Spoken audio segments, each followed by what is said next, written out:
내 아내는 내 돈으로 명품을 휘감고 있는데 내 어미는 이 콩나물값 100원을 아끼려고 맨발로 흙 묻은 시장 바닥을 돌았다.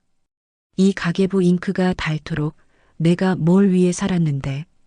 선우야, 넌 정말 몰랐니? 내 아내가 내 인생을 전부 갉아먹고 있을 때 넌 정말 아무것도 몰랐다고 말할 수 있어? 불과 1년 전만 해도 저는 세상에서 가장 행복한 시어머니였습니다. 며느리의 그림자만 봐도 마음이 든든했고 아들의 숨소리만 들어도 배가 불렀지요. 모든 것이 완벽하다고, 나의 노년은 이보다 더 좋을 수 없다고 믿었습니다. 그 완벽한 믿음이 이토록 날카로운 칼이 되어 내 심장을 찌르게 될 줄은 정말 꿈에도 몰랐습니다. 부디 영상 끝까지 시청해 주세요. 그리고 시작 전에 구독과 좋아요 누르시면 기쁜 소식이 찾아올 거예요.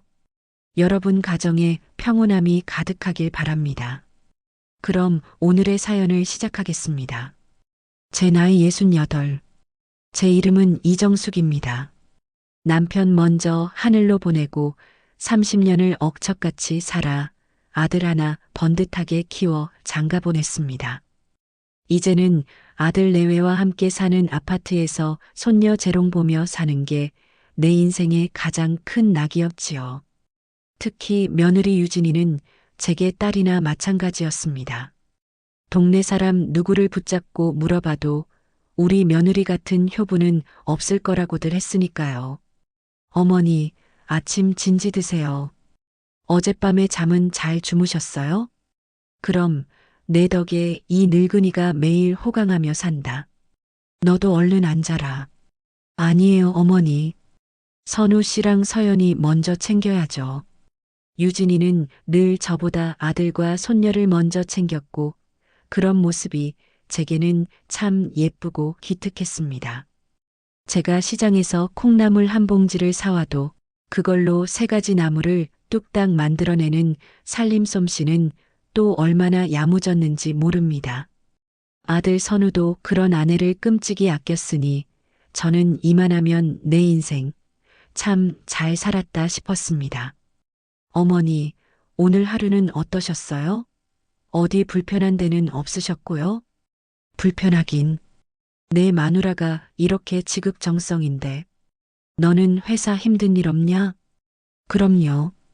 집에 오면 유진이가 이렇게 챙겨주고 어머니가 딱 버텨주시는데 뭐가 힘들겠어요. 그렇게 평온하던 어느 주말이었습니다. 유진이가 외출했다 돌아오더니 제 앞에 고운 빛깔의 상자 하나를 불쑥 내밀더군요. 어머니, 이거요. 백화점 갔다가 어머니 생각나서 하나 샀어요. 큰맘 먹고 산 거니까 꼭 하고 다니세요. 아니, 이게 뭐냐? 나는 이런 비싼 거 필요 없다니까. 뭐려? 어머니, 고생만 하셨잖아요. 이제 이런 거 누리셔야죠. 제 마음이에요. 상자 안에는 제 얼굴빛을 환하게 밝혀줄 법한 부드러운 실크 스카프가 들어 있었습니다. 자식들 먹이고 입히느라 평생 시장 옷만 걸쳤던 제게는 너무나 과분한 선물이었지요. 고맙고 기특하면서도 마음 한편이 어딘가 불편한 것은 어쩔 수 없었습니다. 저리 돈을 함부로 써도 되나 하는 늙은이의 노파심이었을까요? 저리 고운 마음을 쓰니 내 어찌 저 아이를 딸처럼 여기지 않을 수 있을까? 나중에 적금 타면 유진이 좋아하는 화장품이라도 하나 사줘야겠다. 하지만 그날 오후 저는 거실 소파에 앉아 꾸벅꾸벅 졸다가 며느리가 베란다에서 통화하는 소리를 얼핏 듣게 되었습니다. 목소리를 낮췄지만 그 안에는 분명 날카로운 불안이 섞여 있었습니다. 그러니까 이번 주 안에는 꼭 된다고요. 네, 금액이 커서. 알았어요. 다시 연락드릴게요. 전화를 끊고 들어오는 유진이의 얼굴은 아침의 그 환한 모습이 아니었습니다. 잠시 무언가 깊은 생각에 잠겨 있던 아이는 제 앞에 조심스럽게 앉아 입을 열었습니다. 그 말이 우리 가족의 평온했던 일상에 첫 번째 균열을 내는 소리였다는 것을 그때는 미처 알지 못했습니다. 어머니, 드릴 말씀이 있어요. 사실 시골에 계신 저희 엄마가 몸이 좀 많이 편찮으세요. 며느리의 입에서 나온 편찮으시다는 말은 제 가슴을 쿵 내려앉게 만들었습니다. 평생 고생만 하신 사부인인데 어디가 얼마나 아프신 건지 덜컥 것부터 났지요. 저는 유진이의 손을 꼭 잡았습니다. 아가, 무슨 병이시라니. 그럼 병원엔 모시고 갔고? 네, 어머니. 병원에서는 수술해야 할지도 모른대요. 제가 어떻게든 해보려고 했는데. 죄송해요, 어머니.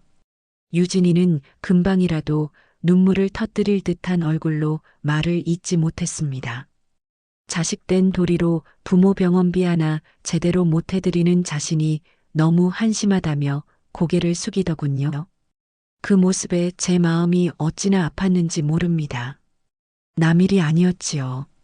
아들 선우를 키우던 제 젊은 날이 겹쳐 보였습니다. 그런 소리 마라. 가족끼리 뭘 죄송해. 돈은 내가 어떻게든 해볼 테니 너는 사부인 잘 간호해드릴 생각만 하거라.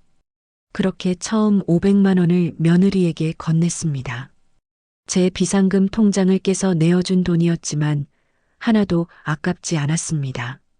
오히려 저 돈으로 사부인이 기력을 되찾고 며느리의 얼굴에 웃음이 돌아올 수만 있다면 얼마든지 더 내어줄 수 있다고 생각했지요. 하지만 그건 시작에 불과했습니다. 한 달 뒤 유진이는 수술 경과가 좋지 않다며 추가 비용을 부탁했습니다. 다음 달에는 간병인이 필요하다며 손을 벌렸고 또 그 다음 달에는 새로 나온 좋은 약이 있다며 돈을 청했습니다. 액수는 점점 커져갔고 제 통장 잔고는 눈에 띄게 줄어들었습니다. 마음 한편이 불안했지만 사람 목숨보다 중한 게 어디 있겠나 싶어 애써 마음을 다잡았습니다. 그러던 어느 날이었습니다. 손녀 서연이가 거실에서 주스를 마시다 소파 위에 놓인 유진이의 가방에 주스를 왈칵 쏟고 말았습니다. 아이가 놀라 우는 것을 달래고 저는 행주를 들고 와 며느리의 가죽 가방을 조심스럽게 닦아주었습니다. 가방 안쪽까지 젖었을까 싶어 안을 열어 물건들을 잠시 꺼내 놓았는데 그때였습니다. 지갑과 화장품 사이에서 반듯하게 접힌 종이 한 장이 툭 떨어졌습니다. 무심코 집어든 그것은 백화점에서 발행한 영수증이었습니다. 그런데 제 눈을 의심했습니다. 루이마롱 여성 장지갑. 그리고 그 아래 찍힌 숫자는 자그마치 230만 원. 날짜는 불과 사흘 전이었습니다. 사흘 전이라면 유진이가 어머니 약값 때문에 급하다며 제게 300만 원을 받아갔던 바로 그날이었습니다. 순간 머릿속이 하얘졌습니다. 손이 떨리고 심장이 멋대로 쿵쾅거렸습니다. 아니겠지. 내가 뭘 잘못 본 걸 거야. 유진이가 그럴 리가 없어. 분명 무슨 사정이 있었을 거야. 스스로를 다독이며 영수증을 가방 안에 다시 밀어 넣었습니다. 하지만 한번 피어오른 의심의 연기는 좀처럼 사라지지 않았습니다. 그날 밤 저는 잠든 며느리의 방을 흘끗 쳐다보며 생각했습니다. 230만 원짜리 지갑과 아픈 어머니. 이 둘 사이에 사라진 진실은 대체 무엇일까? 저는 그날 난생 처음으로 은행에 가서 우리 가족의 거래 내역을 전부 뽑아봐야겠다고 결심했습니다. 밤새 손에 쥔 영수증이 닳기라도 할 것처럼 몇 번이고 들여다봤습니다. 잠은 오지 않았고 머릿속은 온통 뒤죽박죽이었습니다. 30년을 넘게 내 자식처럼 대한 아이인데 설마 나를 속였을까? 아니, 분명 무슨 오해가 있을 것이다. 그렇게 수백 번을 되뇌었지만 영수증에 찍힌 선명한 숫자들은 제 믿음을 자꾸만 비웃는 듯 했습니다. 다음 날 저는 아들 선우와 단둘이 이야기할 기회만 엿보았습니다. 유진이가 서연이를 데리고 잠시 외출한 사이 저는 떨리는 마음으로 아들을 불렀습니다. 거실 소파에 앉은 아들의 얼굴은 아무것도 모른 채 평온하기만 했습니다. 선우야, 잠깐 이것 좀 보렴. 저는 아들 앞에 조심스럽게 영수증을 내려놓았습니다. 아들은 영수증을 한번 흘끗 보더니 이내 미간을 짚으며 귀찮다는 표정을 지었습니다. 어머니, 이걸 왜 보고 계세요? 유진이 물건인데. 이게 사흘 전에 산 것이란다. 내가 병원비라고 내게 돈을 받아간 바로 그날이야. 제 목소리는 저도 모르게 떨려 나왔습니다. 저는 아들이 제 말뜻을 알아듣고 함께 놀라주길 혹은 명쾌한 해명을 해주길 바랐습니다.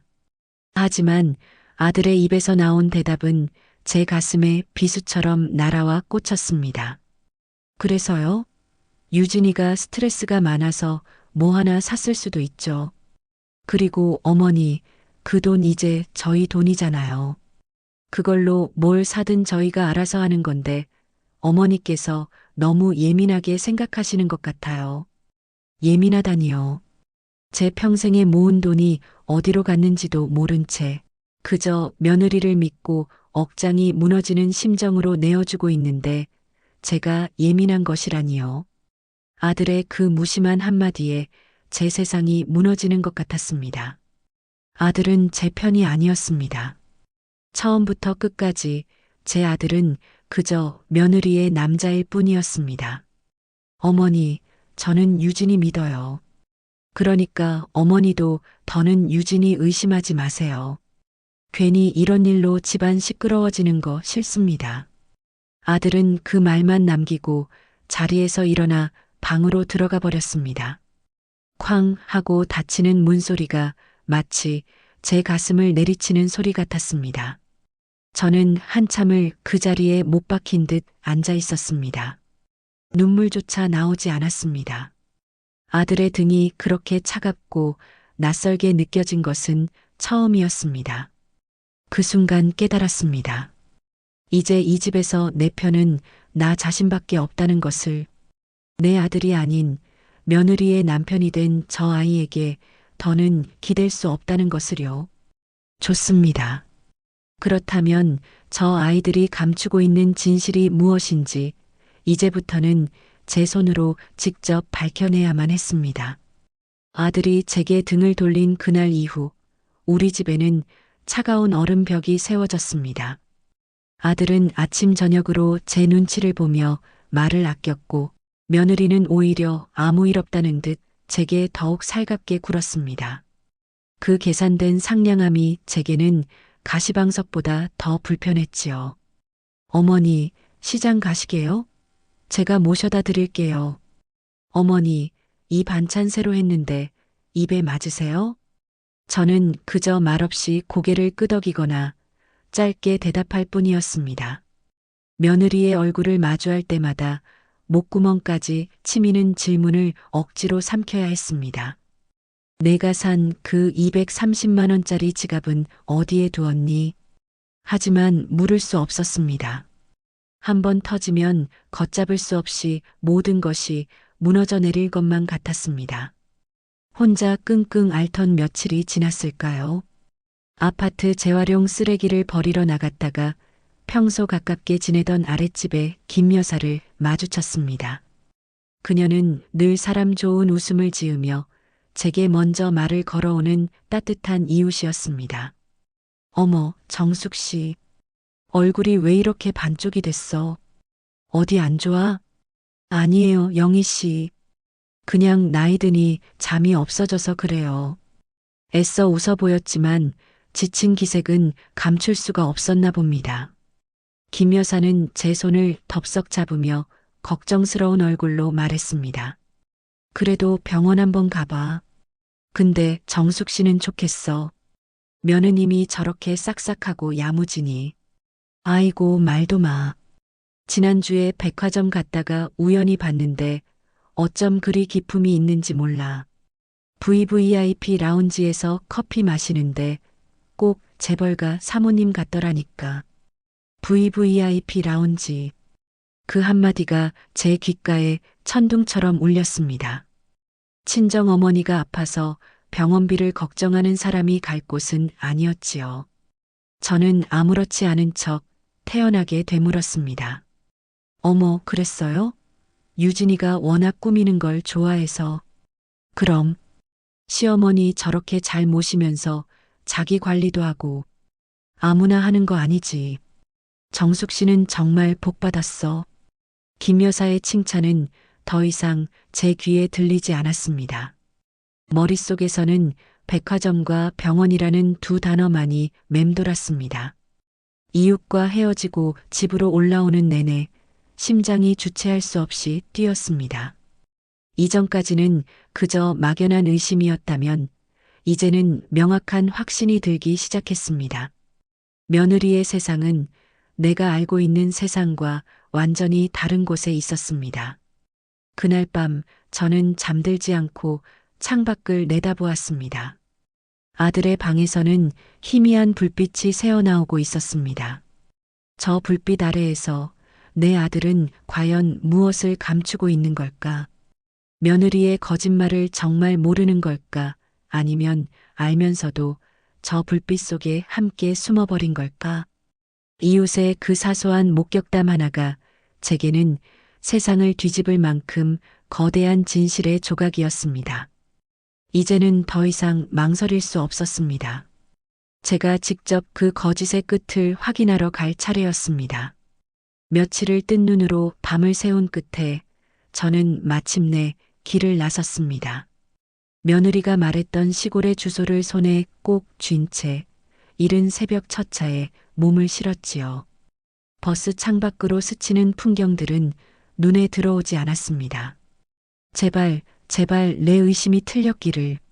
며느리의 말이 모두 사실이고 사부인이 병상에 누워 계시기를. 저는 어리석게도 그런 기도를 하고 있었습니다. 몇 시간을 달려 도착한 낯선 시골의 버스 터미널. 저는 주소 하나의 의지에 택시를 잡아탔습니다. 굽이진 시골길을 한참 달려 택시는 아담한 전원주택 단지 앞에 멈춰 섰습니다.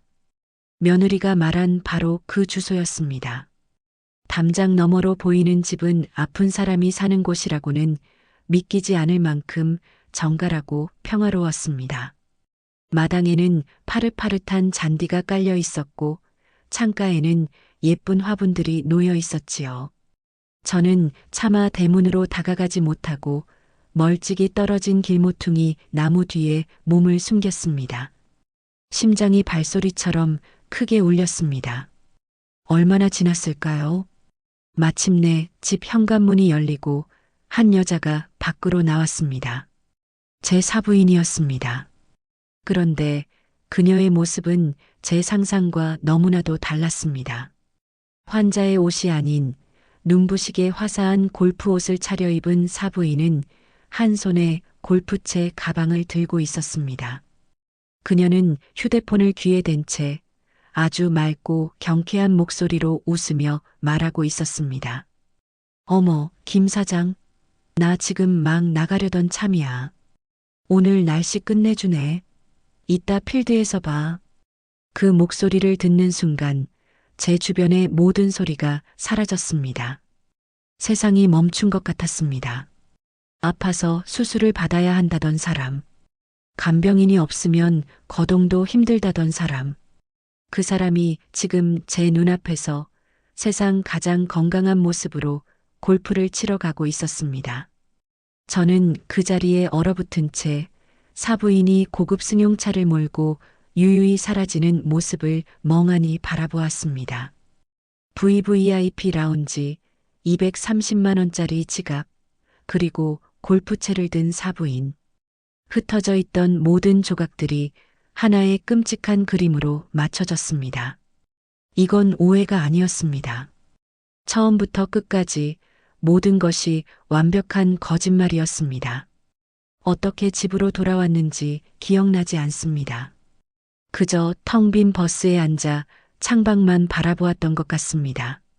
며느리가 그동안 내게서 가져간 돈이 스쳐 지나갔습니다. 수술비, 약가, 간병비 그 모든 돈이 저 건강한 사부인의 골프채가 되고 명품 가방이 되고 주식 시장의 휴지 조각이 되어 사라져버렸다는 사실이 비로소 현실로 다가왔습니다. 돈이 아까운 것이 아니었습니다. 내 자식처럼 믿었던 그 아이가, 내 아들의 아내가 나를 이토록 철저하게 기만했다는 사실이 심장을 도려내는 것처럼 아팠습니다. 집으로 돌아온 저는 현관문 손잡이를 잡고 한참을 서 있었습니다. 한때는 나의 가장 큰 안식처였던 이 집이 이제는 모든 거짓이 시작된 낯선 공간이 되어버렸습니다. 문을 열고 들어가면 웃는 얼굴로 저를 반길 며느리가 있겠지요. 이제 그 가면을 벗겨낼 시간이었습니다. 저녁 시간이었습니다. 아들 내외는 소파에 앉아 TV를 보고 있었고 손녀 서연이는 방에서 숙제를 하고 있었지요. 집안은 여느 때처럼 평화로웠지만 제 속은 지옥불이 들끓는 것 같았습니다. 저는 말없이 며느리의 앞에 섰습니다. 그리고 오늘 낮에 찍은 사진 한 장을 탁자 위에 조용히 내려놓았습니다. 골프 옷을 입고 환하게 웃고 있는 사부인의 사진을요. 유진아, 오늘 내 친정 어머니 뵙고 오는 길이다. 골프복이 참 잘 어울리시더구나. 며느리의 얼굴에서 웃음기가 순식간에 사라졌습니다. 옆에 있던 아들 선우도 놀란 눈으로 사진과 저를 번갈아 쳐다보았습니다. 어머니, 그게 저희 엄마가 몸이 잠깐 괜찮아지셔서 기분 전환 겸. 기분 전환? 아파서 수술하고 간병인까지 둬야 할 사람이 골프채를 휘두르며 기분 전환을 한단 말이냐? 내가 내게서 가져간 돈이 전부 내 어머니 골프채 값이었더냐? 제 목소리가 거칠게 터져나왔습니다. 더는 참을 수가 없었습니다. 궁지에 몰린 유진이는 더 이상 순한 며느리를 연기하지 않았습니다. 눈빛이 차갑게 변하더니 입꼬리를 비틀며 제게 똑바로 쏘아붙였습니다. 네, 맞아요. 그 돈으로 엄마 골프도 시켜드리고 저 사고 싶었던 가방도 사고 친구들하고 여행도 다녔어요. 왜요? 그러면 안 되나요? 뭐, 어차피 아버님도 안 계신데 그 돈 다 싸들고 가실 거 아니잖아요. 어머니 혼자 쥐고 계시는 것보다 저희가 잘 불려서 다 같이 쓰는 게 낫다고 생각했어요. 그게 그렇게 잘못된 건가요? 저는 제 귀를 의심했습니다. 지난 30년간 딸처럼 품었던 아이의 입에서 나온 말이라고는 도저히 믿을 수가 없었습니다. 온몸의 피가 차갑게 식는 기분이었습니다. 저는 마지막 희망을 붙잡는 심정으로 곁에 서 있는 아들에게로 고개를 돌렸습니다. 선우야, 너도 다 듣고 있었지? 이게 지금 내 아내가 할 소리라고 생각하니? 아들은 제 눈을 똑바로 마주치지 못했습니다. 그저 바닥만 내려다보며 입술만 달싹일 뿐이었지요. 제발 아니라고 말해주길 바랐습니다. 내 아들만큼은 내 편이 되어주길 간절히 기도했습니다. 하지만 제 아들은 제 기도를 처참하게 짓밟았습니다. 어머니 유진이가 그동안 스트레스가 많아서 그랬나 봐요. 우리 이제 그만해요. 가족끼리 왜 이러세요? 가족끼리 왜 이러세요? 그 한마디가 제 심장을 관통했습니다. 돈을 잃은 것보다 며느리에게 속은 것보다 아들의 그 한마디가 저를 더 깊은 절망으로 밀어 넣었습니다. 아들은 모든 것을 알고 있었던 겁니다. 아니, 어쩌면 처음부터 함께였을지도 모릅니다. 제 아들은 더 이상 없었습니다. 저기 서 있는 남자는 그저 저 여자의 남편일 뿐이었습니다. 그 순간 내 평생을 바쳐 쌓아 올린 아들이라는 세상이 통째로 무너져 내렸습니다. 돈을 잃은 것이 아니었습니다. 저는 제 인생 전부를 도둑맞은 것이었습니다. 아들의 그 한마디에 제 속에서 무언가 툭 하고 끊어졌습니다. 저는 더 이상 소리치지 않았습니다. 그저 말없이 안방으로 들어가 장롱 가장 깊숙한 곳에 넣어두었던 낡은 상자 하나를 꺼냈습니다. 상자 안에는 손때 묻어 너덜너덜해진 가계부 한 권이 들어 있었지요. 제가 28배 남편을 잃고 선우를 키우며 하루도 빼놓지 않고 써내려간 제 30년의 역사였습니다. 저는 그 가계부를 들고 나와 거실 탁자 위에 묵직하게 내려놓았습니다. 아들 내외는 영문을 모르겠다는 얼굴로 저를 쳐다보았지요. 저는 떨리는 손으로 가계부의 첫 장을 펼쳤습니다. 여기 1995년 3월 5일 내 운동화 사주려고 시어머니가 물려주신 내 금반지 팔았던 날이다. 제 목소리는 이상할 만큼 차분했습니다. 저는 한 장 한 장 페이지를 넘기며 아들의 눈을 똑바로 바라보았습니다. 이거 봐라. 2003년 11월 12일. 내 대학 등록금 5만 원이 모자라서 밤새 식당 설거지하고 받은 일당이다. 여기 등록금 세 글자 쓰여 있는 거 보이니? 가계부 위로 제 눈물이 뚝뚝 떨어졌습니다. 잉크가 번지고 제 젊은 날의 슬픔이 함께 번져나갔습니다. 내 아내는 230만 원짜리 지갑을 손에 쥐고 웃을 때 나는 2,000원짜리 콩나물 값에서 100원을 깎으려고 시장 바닥을 헤맸다. 전부 너 하나 남부럽지 않게 키우려고.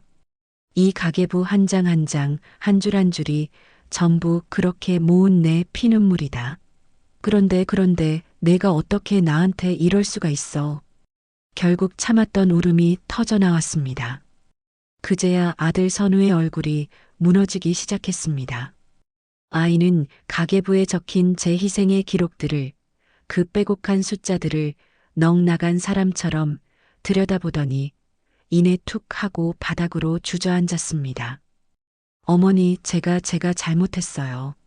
아들은 어린아이처럼 목 놓아 울기 시작했습니다. 알고 있었어요. 유진이가 거짓말하는 거, 돈 함부로 쓰는 거 다 알고 있었어요. 그런데 무서웠어요. 유진이가 떠날까봐, 이 가정이 깨질까봐, 그래서 그냥 모른 척했어요. 어머니, 제가 죄인입니다. 제가 다 망쳤어요. 아들의 처절한 고백이 오열이 온 집안을 채웠습니다. 며느리는 그 자리에 얼어붙은 채 아무 말도 하지 못했습니다. 아들의 울음소리가 온 집안을 채웠지만 이상하게도 제 마음은 조금도 기쁘지 않았습니다. 30년 세월의 기록이 담긴 가계부는 그렇게 우리 가족의 가장 끔찍한 진실을 증명하는 유죄 판결문이 되어 식탁 위에 놓여 있었습니다. 그날 아들의 울음소리가 멎었을 때 우리 집의 시간도 함께 멎었습니다.